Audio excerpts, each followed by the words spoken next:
Hollywood, you're aging out.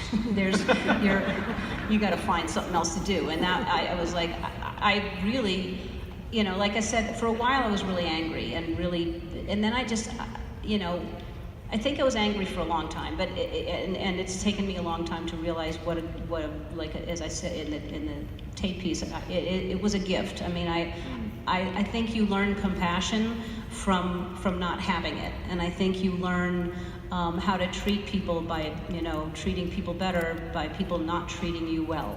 I think we learn everything from the opposite, and so I wish that upon all of you. Right. Some horrible things to happen. And I love you, that's why I said it. No, but it's true. I think you have to have, all this to see. It has to be a mirror to go, oh, I don't want to be like that. This is how I want to be, So I was living in a very small town, and I was running out of money. And I just thought, okay, I'll do stand-up again. And I had done stand-up for like 20-something years. I had traveled, I was tired of traveling, I was tired of being on the road. I was just so, it's hard to be on the road. So but I thought, okay, I'll do stand-up again. I'll remind people that I'm funny. This is who I am.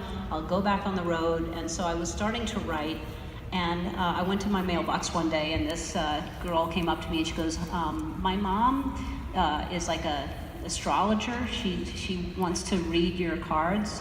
And I was like, oh God, I couldn't say I was busy because I was not. So it's like, okay. So I go sit with this woman who's like this hippie woman with feathers in her hair. She lives in like a tree house, and I'm just, what's happened to me? That's what I'm thinking in my head.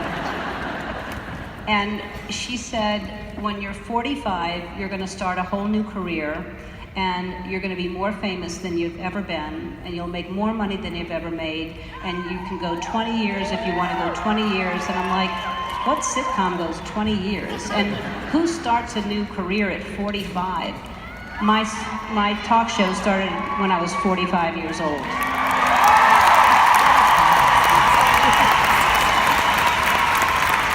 Amazing. I mean, really.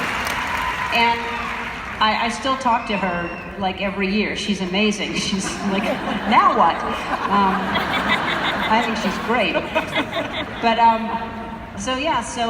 and I went back on the road, and I shot this special called The Beginning, because it was the beginning again, and it's how I began. So, and so I went back on the road, and I hadn't done stand-up in like, I don't know, 8 years, because I had stopped before I did the sitcom, and then I went back out, and everyone who showed up was gay. Like, it was just maybe 10 straight people were there.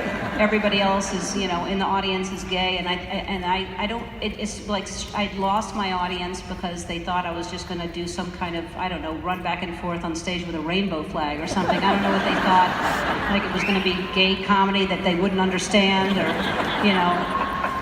So it was just really hard to build the audience back and just remind people that I'm not, the gay leader. I'm just Ellen. I'm the same girl. So that was that, and went on the road and shot The Beginning, and then shot Here and Now right after that, because I had to shoot another special. And I had to shoot that because when we tried to sell the show, station managers didn't want to buy it, because they didn't think people would watch a lesbian during the day. And I was like, really? Is that what they said? And they're like, yeah, that's what they said. They don't think a lesbian is gonna, they didn't think that anybody would watch me. And then, like, Wayne Brady was doing a show